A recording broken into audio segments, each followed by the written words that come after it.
In this section, we're going to take a look at a handful of features here that are going to help us polish this all up.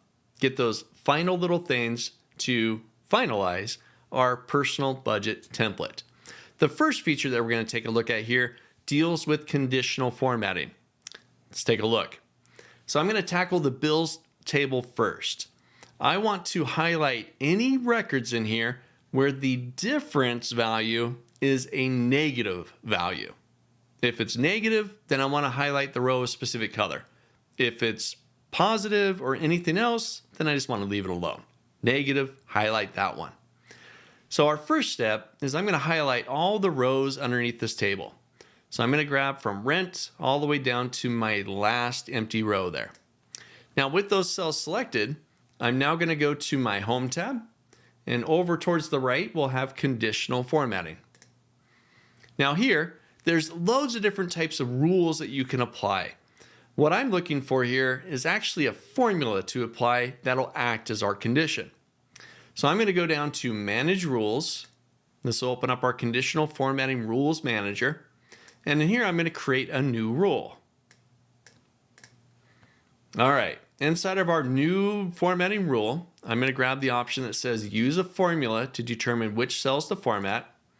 And then for my formula, I'm going to say if this cell right here is less than or equal to, let's make sure my less than or equal to 0. If that's true, then I'm going to go to my format and I'm going to change the fill color. Let's see, I'm going to go with this kind of pinky red color here. All right, actually I'll go with orange. Orange and blue, those go good together. And I'll hit OK. So before I continue on here, I need to modify the cell reference. Remember, I selected all of these rows.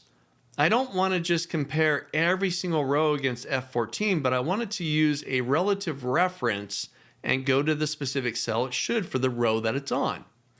So I'm going to click into my F14 there, and I'm going to delete the $ next to the row reference, next to the 14.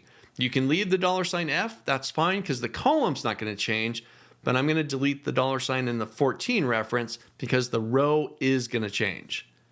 I'll hit OK. I'm going to go ahead and apply. And now anything that is equal to 0 or less, it should have highlighted it. What do you think? Yeah, I think I'm going to change one thing about it. Looking at that now, I think formulas equals F14 less than equal to 0. I think I'm going to do just less than 0 because here I had 0, but I paid the exact amount. So I'll highlight that rule. I'm going to go ahead and edit it, and I'm going to go ahead and remove the equal. We'll just do less than 0. I'll hit OK, apply, and now I'm feeling better about that. Right? Only the ones that are actually in the negative have highlighted as orange. I'll hit OK. Click away from that. Pretty cool. If the values change, if this actual went to 45 or less, let's see, that's internet. So I'll go back to my expense tracker. Let's find internet here. I'll put it right at 45. And if I go back to my monthly expense, that has now updated. No longer highlighted. Conditional formatting. So we got the first one. Your assignment now is apply the same rule, but now to this range. If that cell is less than 0, then format it. Try this out.